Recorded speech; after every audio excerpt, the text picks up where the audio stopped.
let us hear an ancient word, John 10:11-18, in the New Revised Standard Version, updated edition. I am the good shepherd. The good shepherd lays down his life for the sheep. The hired hand, who is not the shepherd and does not own the sheep, sees the wolf coming and leaves the sheep and runs away, and the wolf snatches them and scatters them. The hired hand runs away because a hired hand does not care for the sheep. I am the good shepherd. I know my own, and my own know me, just as the Father knows me, and I know the Father. And I lay down my life for the sheep. I have other sheep that do not belong to this fold. I must bring them also, and they will listen to my voice. So there will be one flock, one shepherd.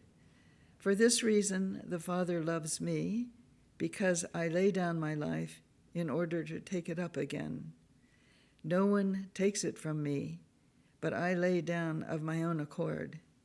I have power to lay it down, and I have power to take it up again. I have received this command from my Father. And now a contemporary word from To Bless the Space Between Us, John O'Donohue. This is the time to be slow, lie low to the wall until the bitter weather passes. Try as best you can not to let the wire brush of doubt scrape from your heart all sense of yourself and your hesitant light. If you remain generous, time will come good, and you will find your feet again on fresh pastures of promise, where the air will be kind and blushed with beginning. And thus ends the reading.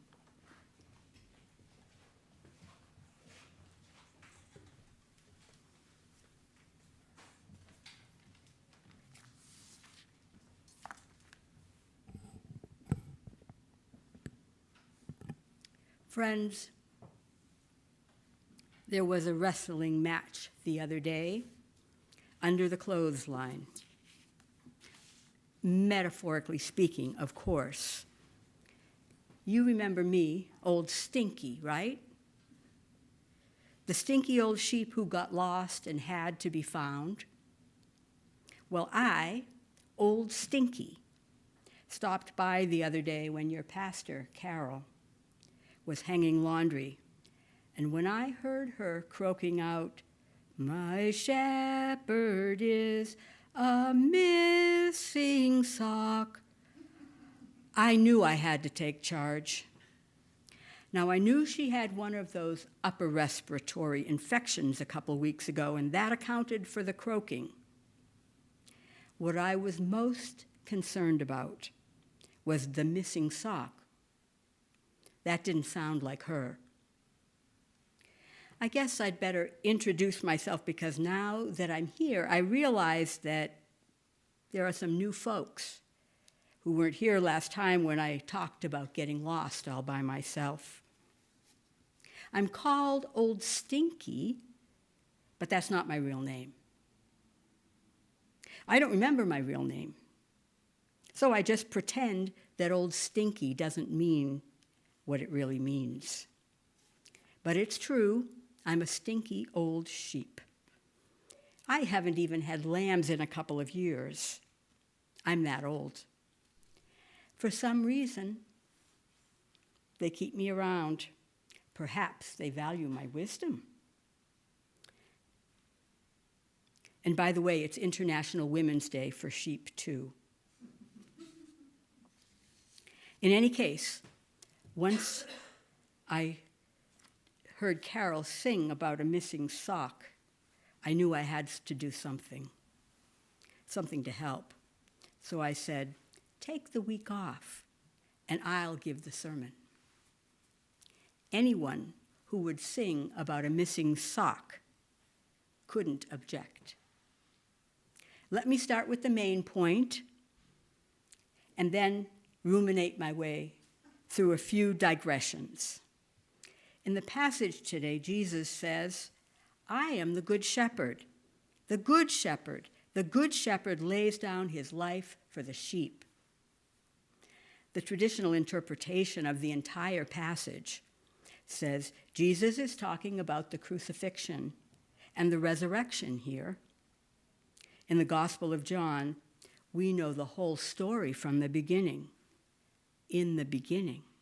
So as we read, we're filling in how it all happened. So it would fit that Jesus was already talking about the crucifixion in chapter 10. But if we say, bah, and keep reading, we sheep anyway hear some different things. Let's think like sheep for a few minutes about the whole picture of what a good shepherd is. Are we talking about a literal shepherd or a metaphorical shepherd? I'm going with the literal shepherd to start with. I've known a lot more of them. Everyone knows what a good shepherd is. But in case you forgot, just go back to the 23rd Psalm, which we essentially sang for our opening hymn. My shepherd is the living God. The good shepherd leads the flock to plenty of food, fresh water, a secure resting place where they can ruminate, that is, chew the cud.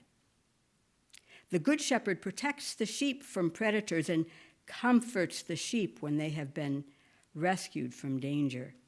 At night, he, occasionally she, brings them into the fold, the sheepfold. That's the fenced-in place where sheep go at night to be safe. The Lord is my shepherd. All set. Well, in my ruminations, I realized that there's still a problem with this passage. The thing is, when shepherds protect the sheep, they don't actually lay down their life. Remember David's job interview when he was sent to kill Goliath? David said to Saul, "Your servant has been keeping his father's sheep.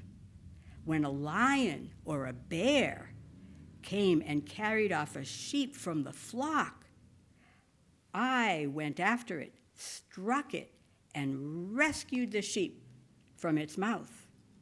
When it turned on me, I seized it by its hair, struck it, and killed it.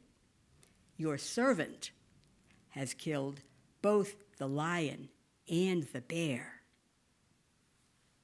David did not lay his life down for the sheep.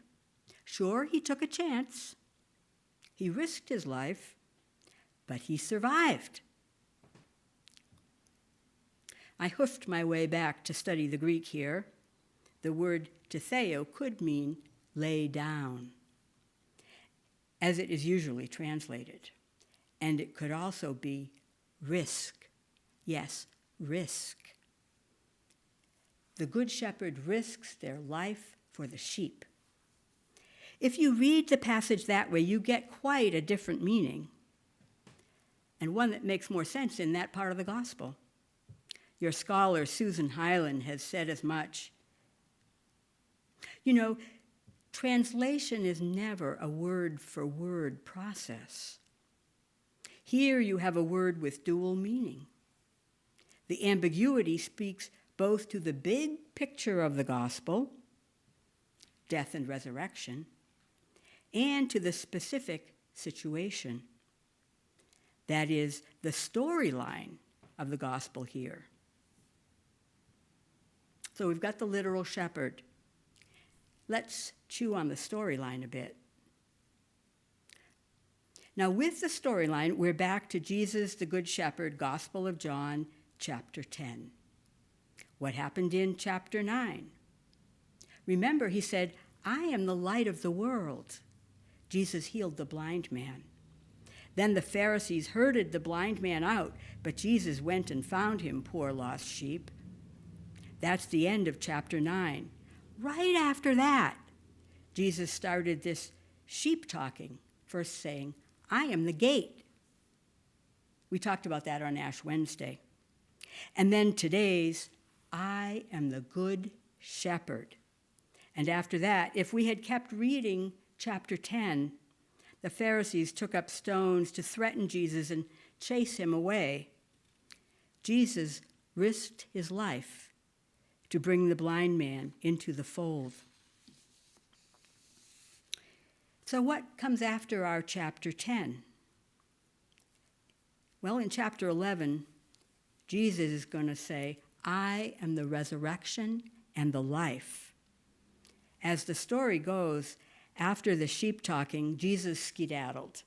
He went across the Jordan with his disciples, but he was called back to heal Lazarus.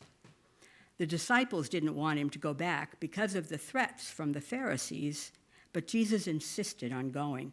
And after he talked to Mary and Martha, they went to the tomb where Lazarus was buried. Stinky place that it was. Had to get that stinky in there. After they rolled away the stone, Jesus called out loudly, Lazarus, come out. And when he did, Jesus said, unbind him and let him go. Lazarus knew Jesus' voice. And you know what happened next. When the Pharisees heard about it, they said, what are we to do? This man is performing many signs. If we let him go on like this, everyone will believe in him, and the Romans will come and destroy both our holy place and our nation.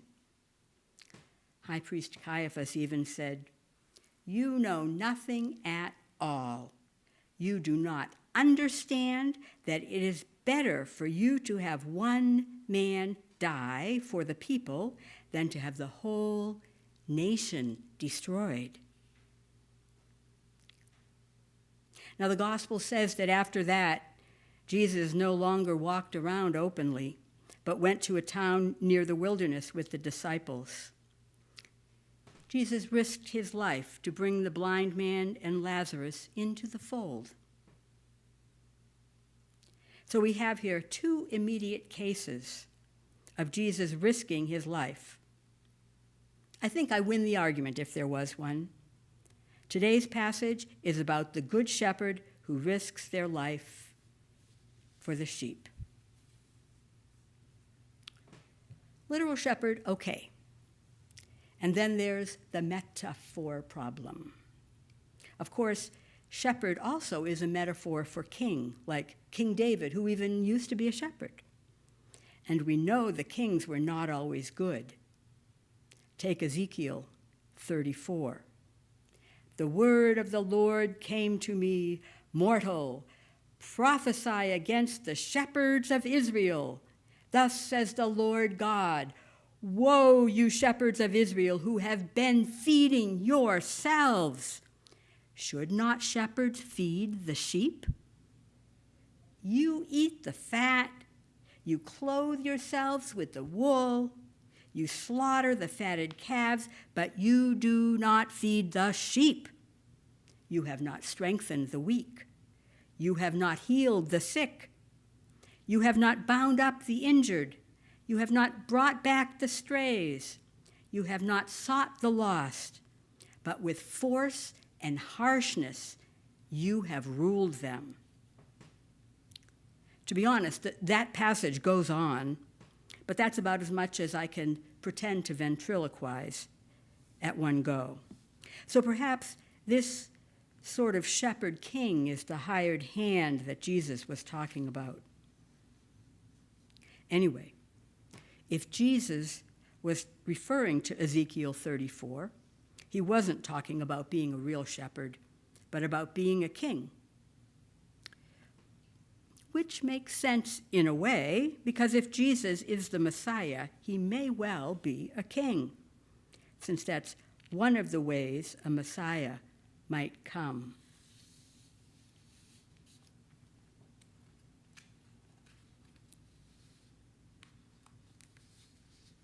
No King's Day notwithstanding. You probably noticed that the Good Shepherd knows their own sheep, and the sheep know the shepherd.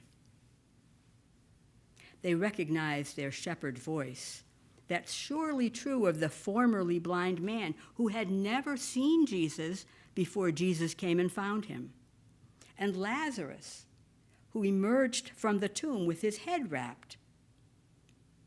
And there's another little detail here. Jesus says, I have other sheep that do not belong to this fold. I must bring them also, and they will listen to my voice. So there will be one flock, one shepherd. Other sheep, that's a peek into the future when Jesus has many more followers than he does at this point in the story, including maybe you. As a stinky old sheep myself, I can tell you there's been a problem with that sheep word. People do not like imagining themselves as sheep, needing to be led to food, water, and resting places, following the shepherd's voice, being part of the flock.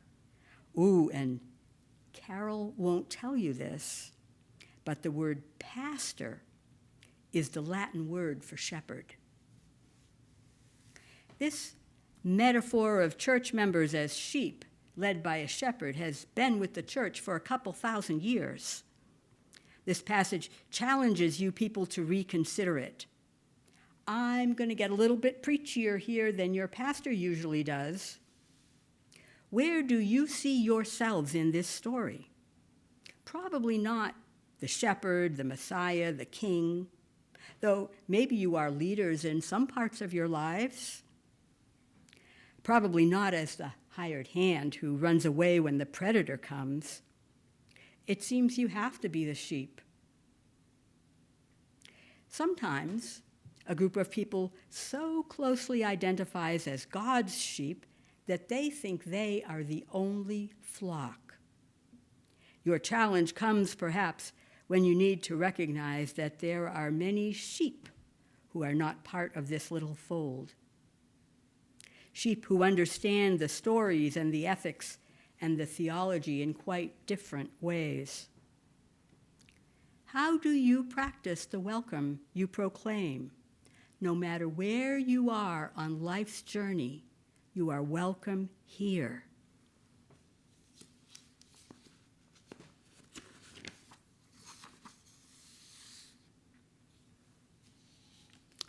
Cynthia Landner wrote, when we are the sheep in the original fold, we might feel just a little bit superior to the interlopers that Jesus is including. Maybe we can delude ourselves into thinking that we are generous when we grudgingly recognize them as part of the flock. But if we are the outsiders who have been included, not because others have been magnanimous, but because Jesus claims us, then it seems different, at least to me. As one who might not have been included, I am grateful to be within the fold, and I am probably more inclined to welcome others. Notice, says Cynthia, Jesus doesn't define the flock as those who have the right doctrine or the right worship or the right name for God. Jesus says, my sheep know my voice. Somehow all those Christians in all their befuddling diversity have each heard the voice of Jesus. If we ever were one flock, we got divided a long time ago. It's difficult when you hear about a military shepherd proclaiming that a war is God's work, that President Trump has been anointed by Jesus to light the signal fire in Iran to cause Armageddon and mark his return to earth. You, people, must proclaim that your shepherd is a man of peace, a prince of peace. Now, we've been hearing about the Shepherd David and lions and bears, but did you hear that one of the peace proclaimers was called a wolf? A wolf in sheep's clothing. So James Tallarico, the Senate candidate in Texas, his pastor has been called a wolf in sheep's clothing. His name's Jim Rigby. And one of the things he says is, since I am the wolf in question, I would like to clarify several things about progressive religion.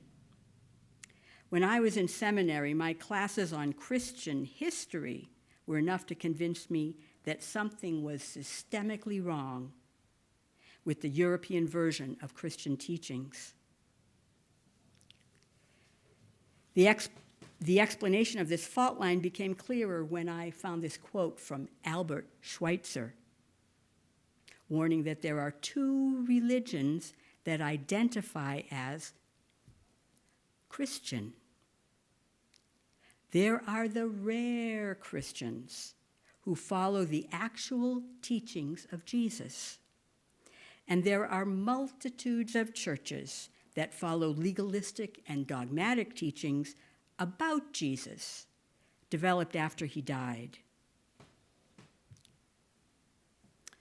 So Jim Rigby says, if we let Jesus define what his religion means, Christianity is a path of compassion, forgiveness, and service. Progressive Christians are not just making things up as we go. We believe dogma must yield to new truths of science. We believe that religion was made to serve humanity, not humanity to serve religion. We are not indifferent to ethics.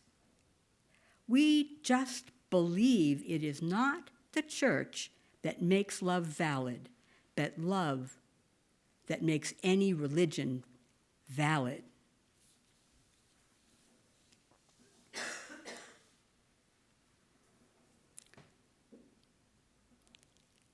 So, Boston College historian Heather Cox Richardson, I know you've heard Carol quote her before, asked this question: how do strong, stable societies fall apart? She says, people tell themselves what countless others are also thinking. The leaders will handle it. The system is strong. This will pass. They choose reassurance over responsibility. They trust that someone more powerful or more qualified will step in. But for Richardson, this is not a call to despair. It is a call to awareness and agency. Richardson says democracies do not repair themselves automatically. They depend on participation. The future is not predetermined. Inevitability belongs only to the past.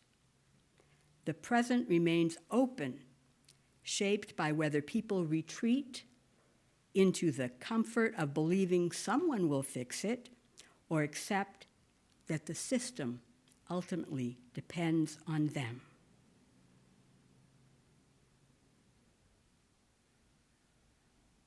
Well, you followed me for a few digressions and ruminations here. I have to say, it's been good to see you all again and to meet new folks.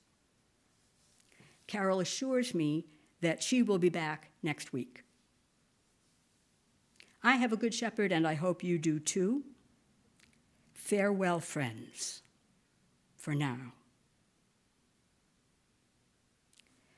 And what am I going to do with this missing sock?